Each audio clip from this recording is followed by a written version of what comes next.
Okay, so my name is April Prunty. I'm with the nursing department. And today I'm just going to talk to you a little bit about the clinical apps that you can use on your iPad. Oops. Laura, how do I get out of this? Oh, you just go ahead and do your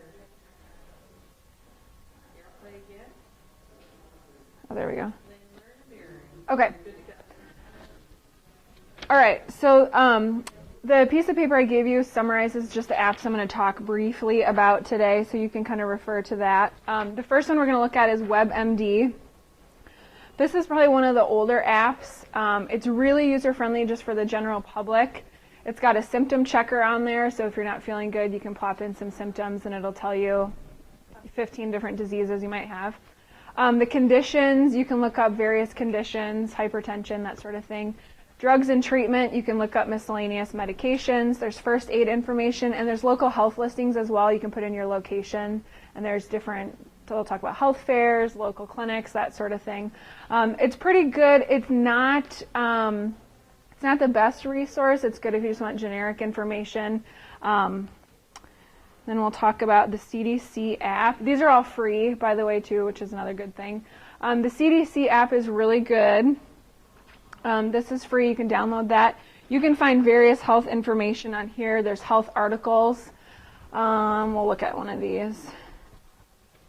Let me. So here, so the health articles that it's presenting now are preventing youth violence, whooping cough, dating violence, minority health. There's lots and lots of different health articles. They always feature a disease of the week.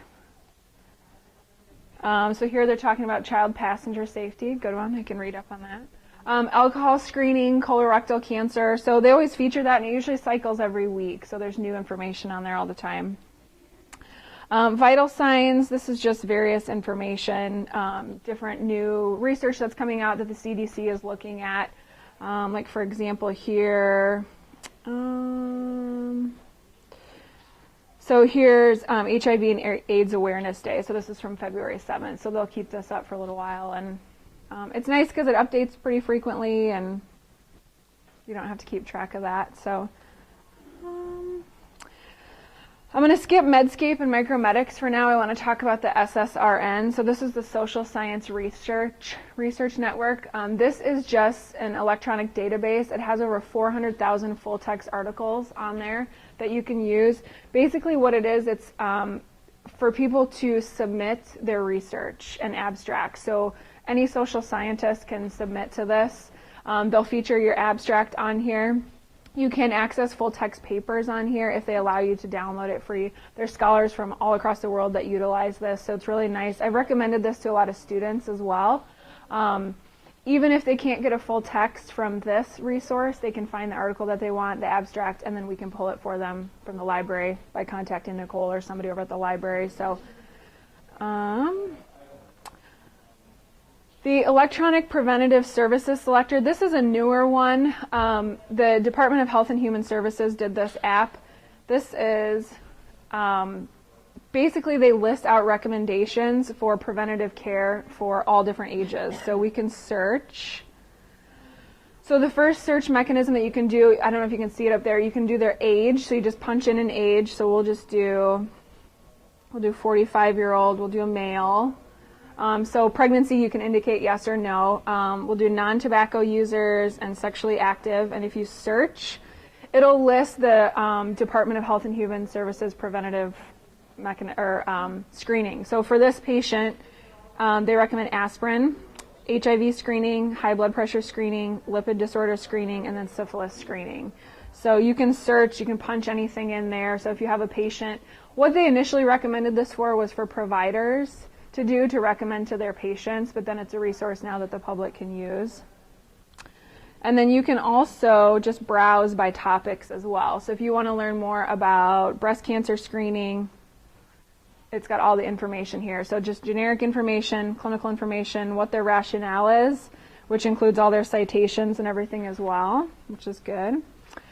And then this is all organized by the different grades. So anytime there is a preventative screening recommendation, it's graded A, B, C, D, or I. So A and B are what they absolutely recommend, C and D are optional, and then I is what they recommend against. So all those definitions are on there as well. The last one I actually put up here for you, Michelle, with Clinic. So Epic is the computer program that's used in all the hospitals in this area, and they just developed this app recently. So we can't actually log into it or access it, but the hospitals are using it now. So once you are in a secured network in a hospital setting that has a license with Epic, you can log in. So it's portable, so physicians, nurse practitioners, physicians' assistants can monitor their patients anywhere in the hospital. So rather than hopping on a computer, logging in, they can pull out their iPad or their tablet and use it from there. So the last two I want to spend a little bit more time on. So the first one is Medscape. Medscape is the app, and then they have a website as well, but it provides news, references, and educational material, and it's all free. So I always recommend this to students. So at the beginning of the semester, I have them sign up. It updates regularly, and when I say regularly, I usually get an update like every few days with new health information that's coming out, anything and everything. So it's free, just sign up with an email, but it also gives you access to continuing ed units if you need that. I've done some CE activities on here. And you can indicate a specialty on there. So like under my profile, I list nursing, so it'll pull nursing articles that are relevant to me or to my practice area.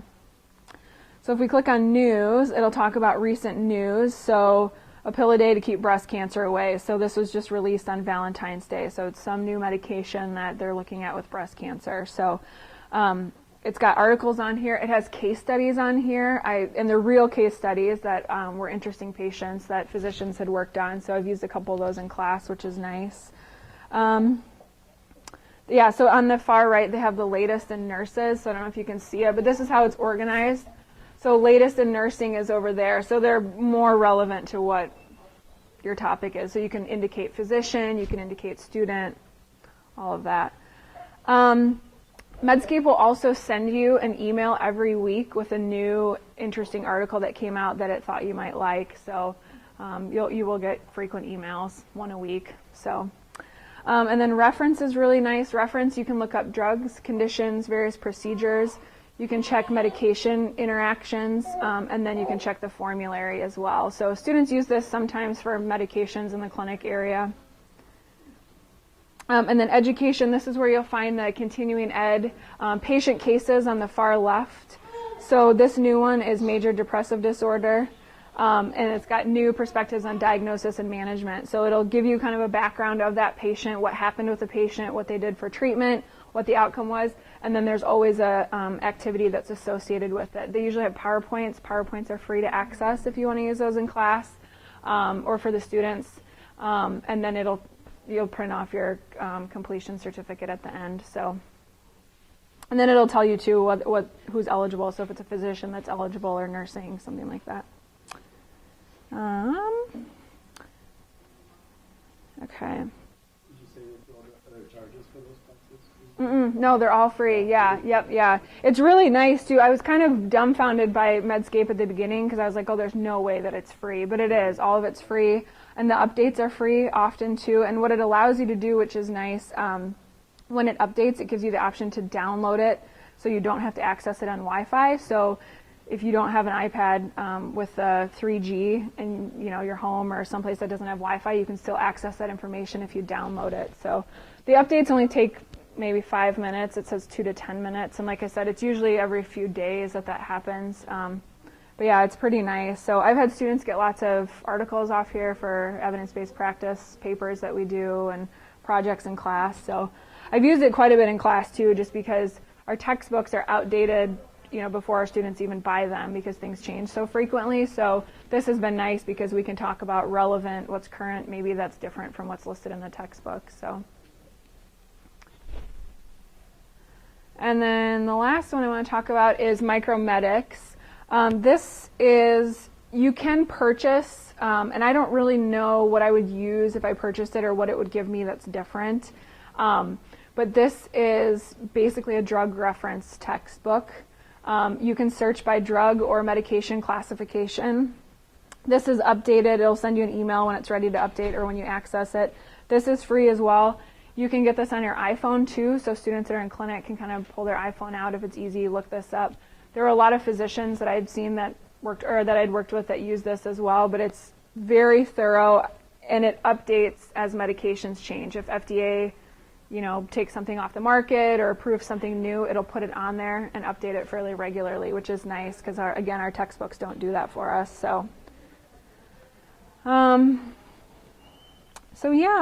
are most of the apps that I use. There are more apps that you can buy from publishers, like Lippincott has a bunch of medical reference things that you can purchase, anatomy stuff. But these are all free, and these are the ones that I like and have found most helpful, I guess, especially for students. So these are the ones that I've been using. But so that's it. Do you guys have any questions about any of them? That's the preventative services selector. Yeah.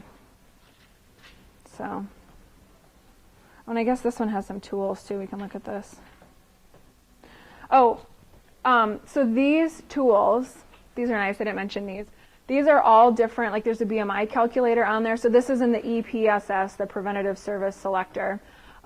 This has depression screening tools on here, breast cancer risk, alcohol screening, drug abuse screening, folic acid to prevent neural tube defects. So there's a clinical summary there. I mean, all sorts of different articles on here. I don't know how often this is updated. These are just different links to different websites. It looks like healthfinder.gov is one. So there's a lot of articles here, and these are all free as well. Most of them are PDFs, which is nice because then you can save them, give them to students if you want. But yeah, lots of free stuff. Are you able to access all this stuff in a clinic setting, or do they have anything blocked? I haven't had any issues at the hospital accessing any of these, so as long as you're on their Wi-Fi. And most of them have websites too, so from the computer you can do that. So Micromedics, I know the U uses Micromedics as their drug reference, so yeah, so you can access that pretty easily. But so yeah. Any other questions?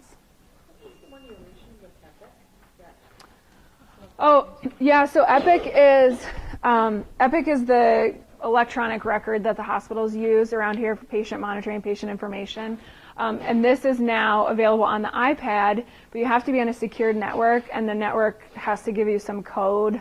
I tried punching in actually my username and password to see if it would even work, and it didn't. So you have to be on their network. I read a little bit. You have to be on their network, and they have to give you some sort of code to access it. So, but it's nice because if a physician is, down in the cafeteria and wants to look up something, he can see it then rather than jumping on a computer. So a little bit more portable. So, yeah. And this one's free too. I'm surprised. But like I said, you have to have the license with it. But yeah, see at the top it says no environments configured.